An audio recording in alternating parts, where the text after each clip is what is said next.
Hello, good morning, good afternoon, and welcome to Friday. We made it. Listen, child, this week has been weekend. I'm your host, Aisha and Sa. Let me reintroduce myself and welcome to the Rooted with Aisha YouTube channel. But if you also have not planted roots with us yet, please go ahead and do so by subscribing to the YouTube channel, liking every video, sharing, so that way the YouTube algorithm, multiverse, as we call it, knows that you find value in this content and also know that you are rooted with Aisha. Y'all saw what I just did there? Listen, don't hate. Don't hate on me. But also, don't forget to listen to us on Spotify. Subscribe to the Grounded by Podcast Substack so that way you don't miss anything that is published. And also, so that way you don't miss anything and you are also updated on latest conversations because that is what we are geared towards. But after the week, and as we're encroaching on summer, let's take this 1 minute to reset, reclaim our time, and get back into center. I'll see you all after the 1 minute reset is concluded. So let's begin in a comfortable seated position. Allow your sitting bones to press down into the earth. Roll your shoulders up, back, and drop them down, and slightly lengthen your spine. Gently close the eyes and imagine there's a beautiful, vibrant, shimmering white light all around your body. And as you inhale, you take this light into your body, and exhale, let it go. Inhale the love, and exhale everything else. Inhale calm,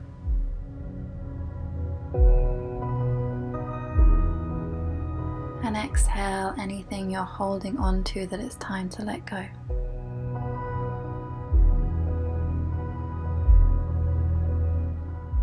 Beautiful. Enjoy your day.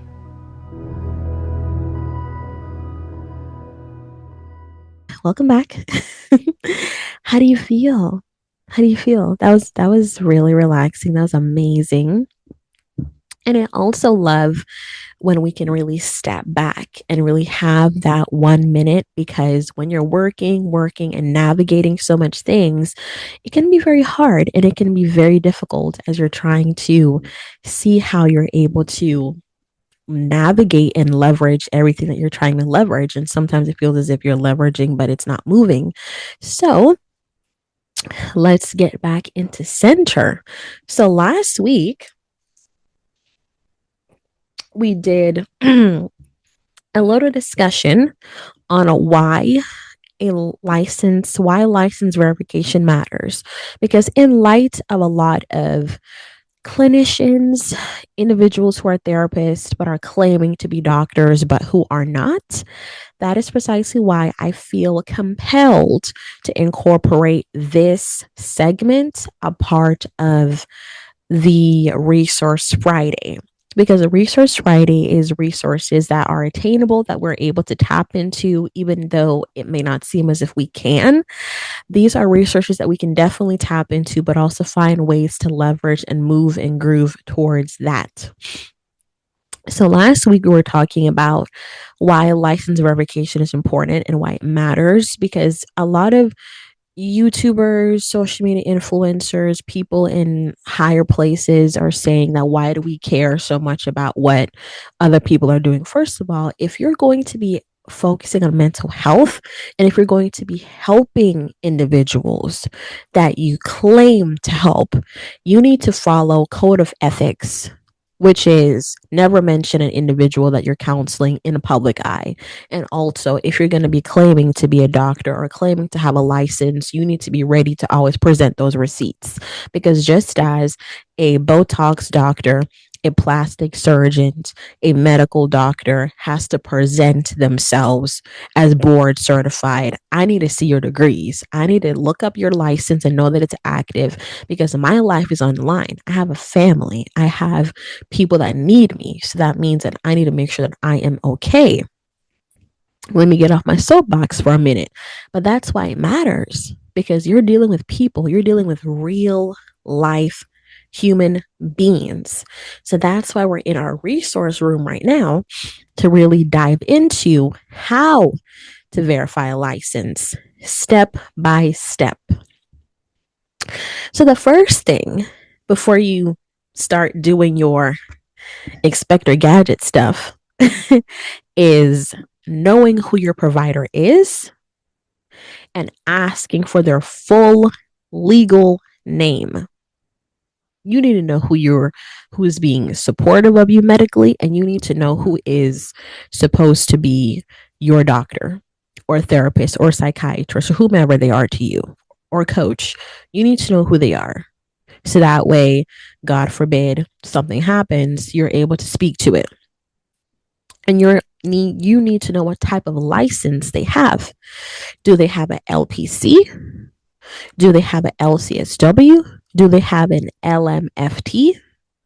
Do they have any of these things, any of these credentials?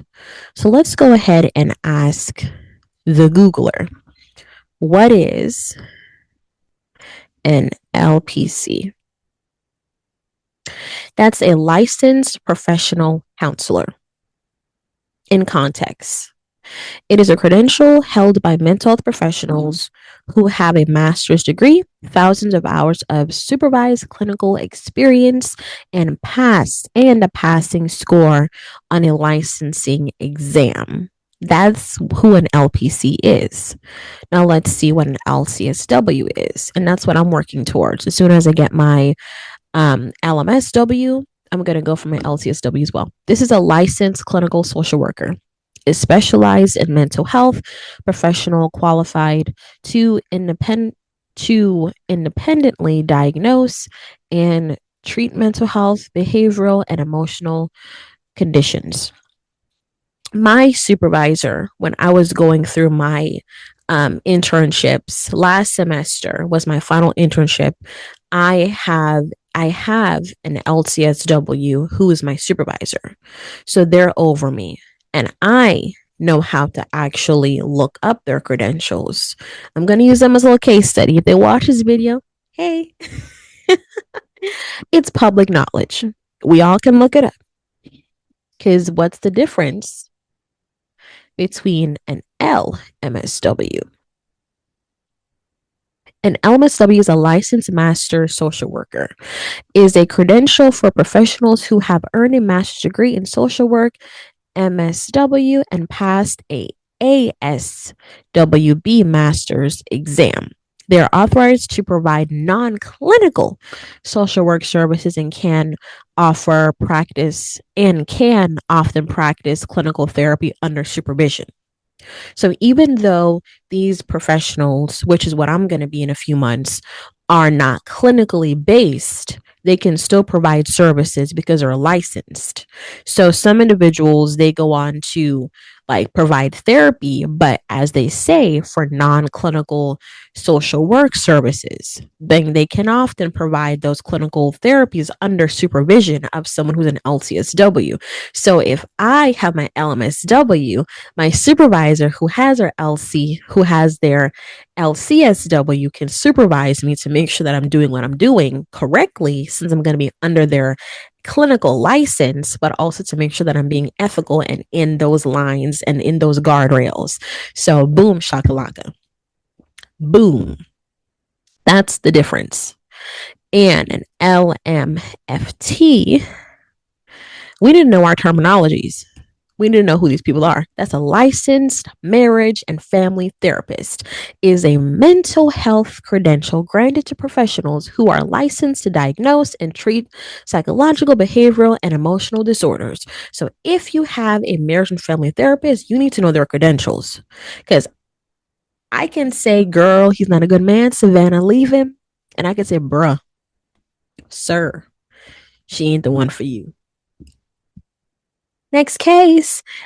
I could give you all of that. If you hear my dogs barking, trash is being removed. So this is a candid podcast. So we're not gonna be, you know, pricked and proper because there's no such thing as noise canceling when you live in this world. Sadly enough. Yeah, it's trash day. But back to it, you need to know who is over you, and you also need to know who is your professional, who's your therapist, and what's their license.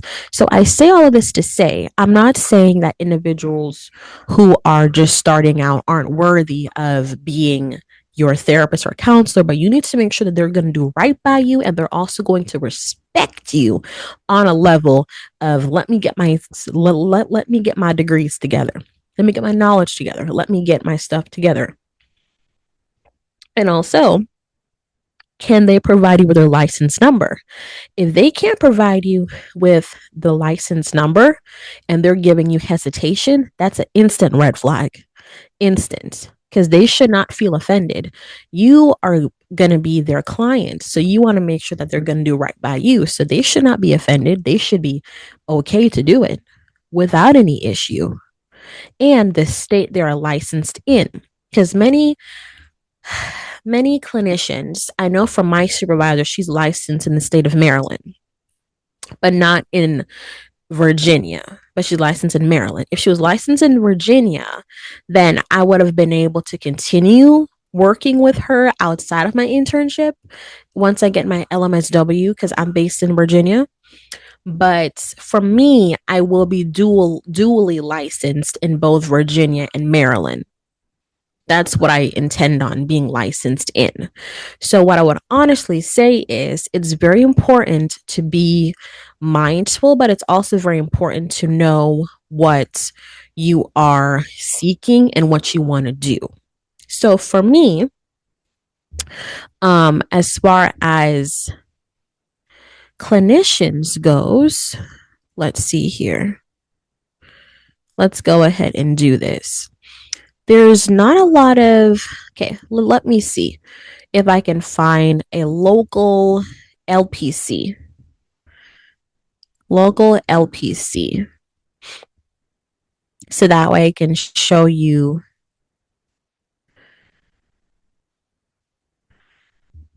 who is around me and who I'm able to look up. So,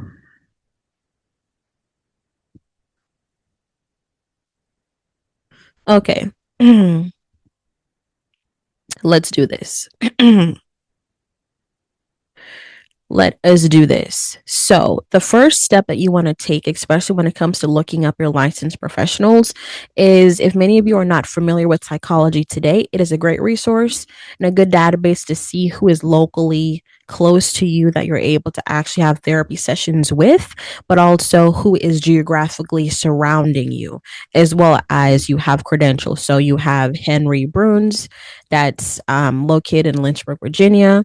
So, let's take a look at Henry. Hill City Counseling and Consultations. So he is an LPC. So this is his full name.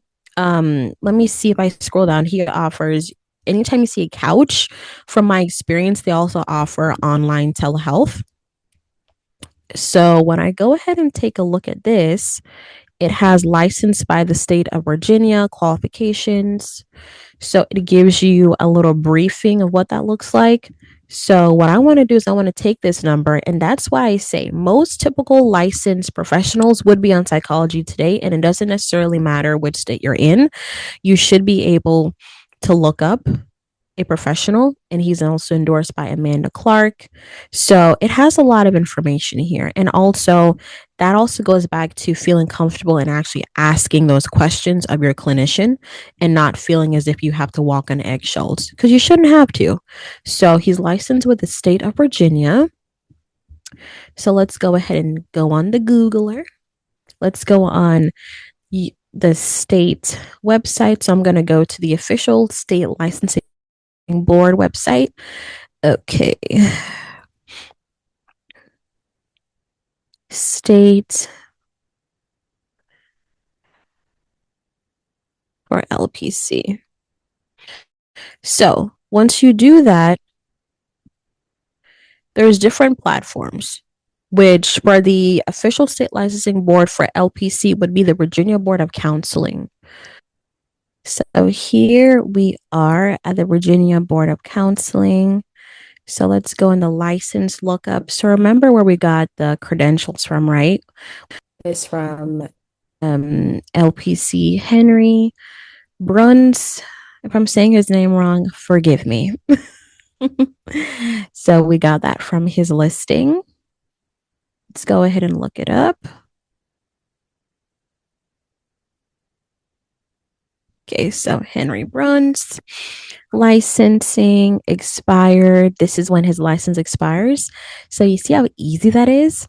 So let's say if you have a doctor that's doctor so and so, typically most clinicians are listed on Psychology Today because that will also verify their credentials. And Psychology Today, they also ask for their licensing credentials. Not everyone can get on there. They actually have, they request, they have their requirements. So this is how you're able to look at their licensing lookup, or they have a verify licensing tool on most state board websites. And then here at this point, you can confirm their active status, when they actually expire, as well as their disciplinary history.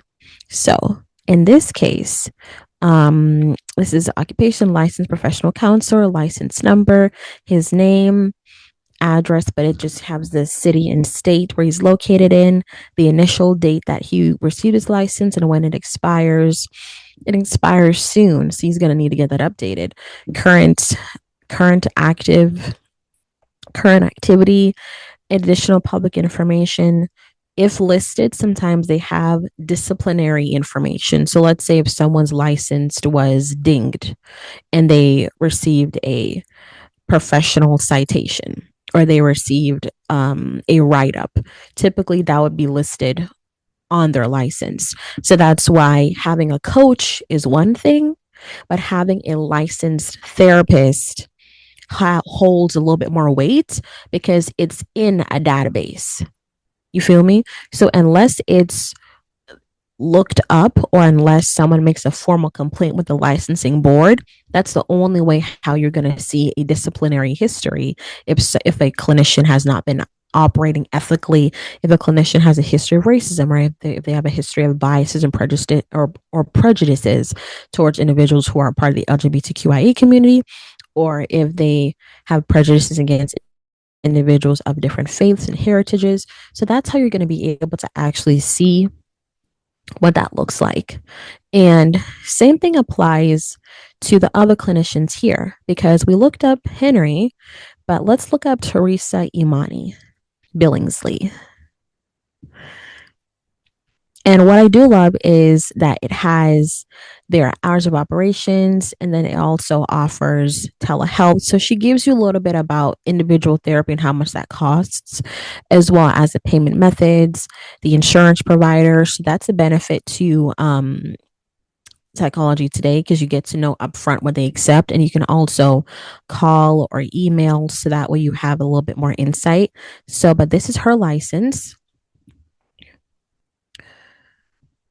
Let's look this up too.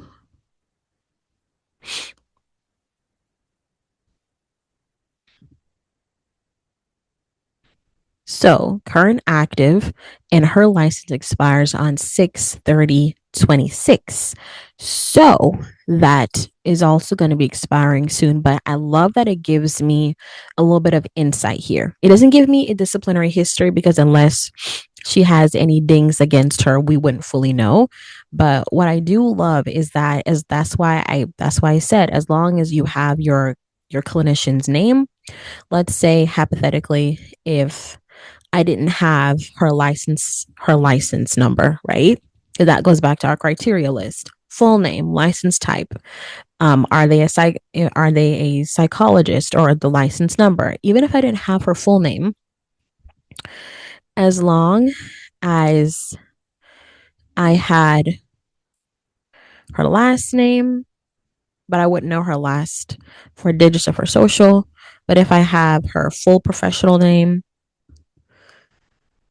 it all depends. Unless there's a full fledged amount of Billingsleys, it doesn't have a lot of information there. So that's why we have to go back to our criteria. Okay, so this first name is this, last name is that. Virginia. Virginia. What's the zip code again? Um, let's try to get our information straight. 24502. 24502. Status. Current licenses. Boom, shakalaka. Mm-mm-mm. We found her again with just her name. And then it shows you.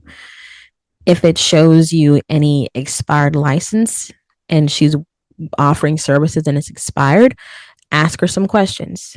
Upon doing my research, I see here that your license is expired. Can you tell me a little about that?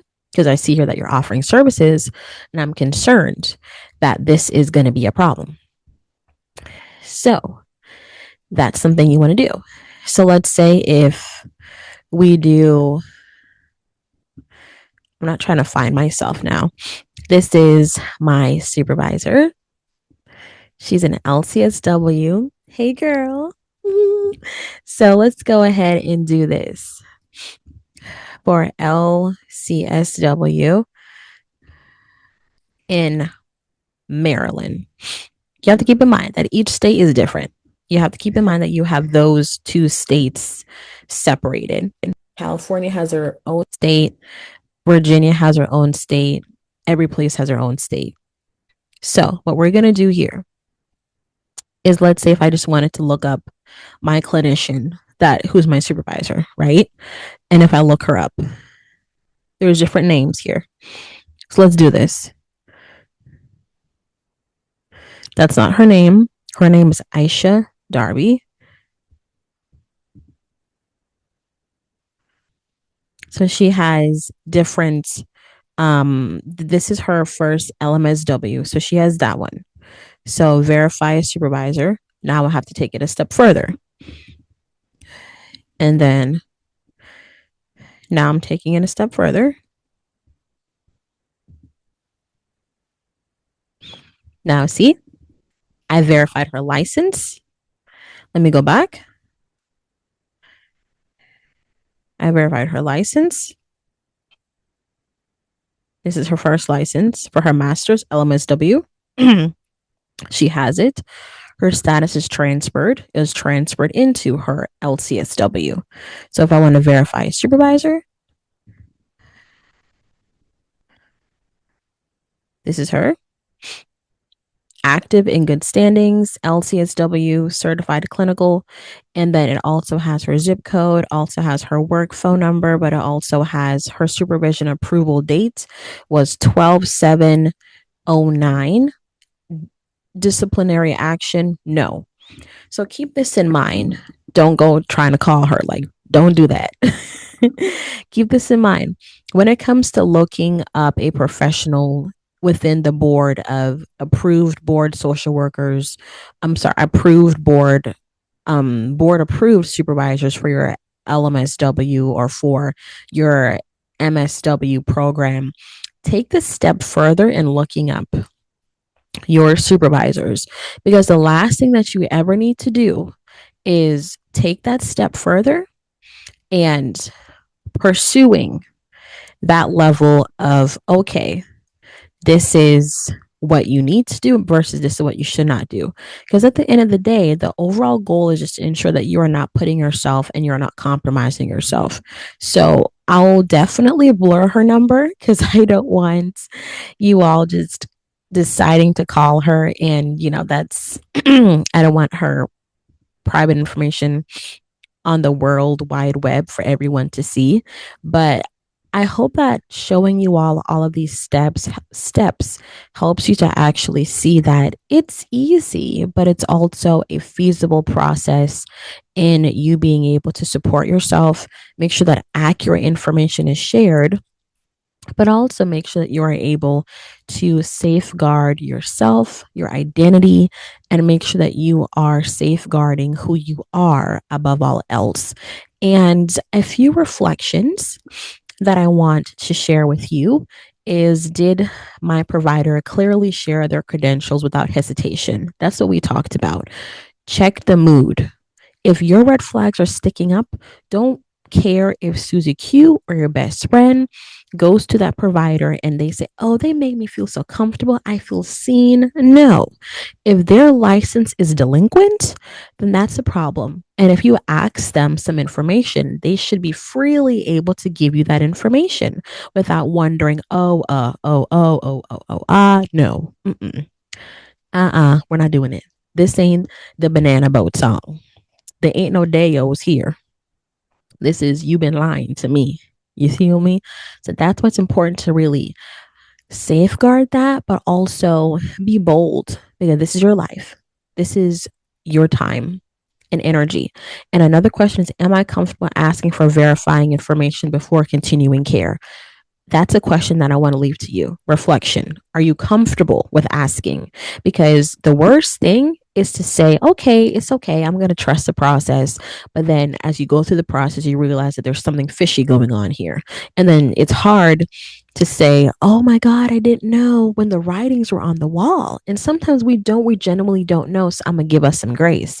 But we really have to get it together, because now more than ever, we're actually entering an era where there's a lot of individuals who are going to be doing unethical things because they feel as if the government's doing unethical things, the guardrails for licensing is doing unethical things, everyone can be a free for all. But no, if you're going to be prescribing medication, and if you're going to be mental health based, and if you're going to be clinical, you need to have your work, you need to have your paperwork together, because we cannot put ourselves in a circumstance or in a position that's going to compromise who we are, that's also going to compromise um, all factors about us, because we are at a pinnacle point where we are going to be asked and we're going to be questioned, and it's going to be hard, and we need to really just be focused, and we need to really be intentional. And it's not easy, it's hard, and it's very difficult at times, but the most important thing is having at the back of our heads, how can we pivot, and how can we navigate, and how can we maneuver? So I say all of this to say, as we maneuver along this road as clinicians, as fellow individuals who are seeking resources, it is my hope that you feel comfortable and bold enough to advocate for yourselves and your health. In next week's episode, we're going to be diving into official license verification sites.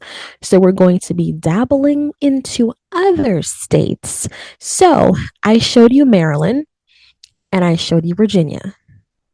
We're going to be dabbling into other sites, as well as we're going to be dabbling into how we can really get into those portals that are free for the public to look up without feeling as if we're being extra, because anytime it comes to your health, mental health, you can never be too extra. So most importantly speaking, let's make sure that we are supporting each other. Support still exists, even in moments like this. So take what resonates with you today from this video and move gently with yourself from here on out. And I am your host, Aiysha Nsa. And until next time, be kind to your mind, respect you, and keep choosing yourself one moment at a time. Thank you all so much, and you take care and be blessed.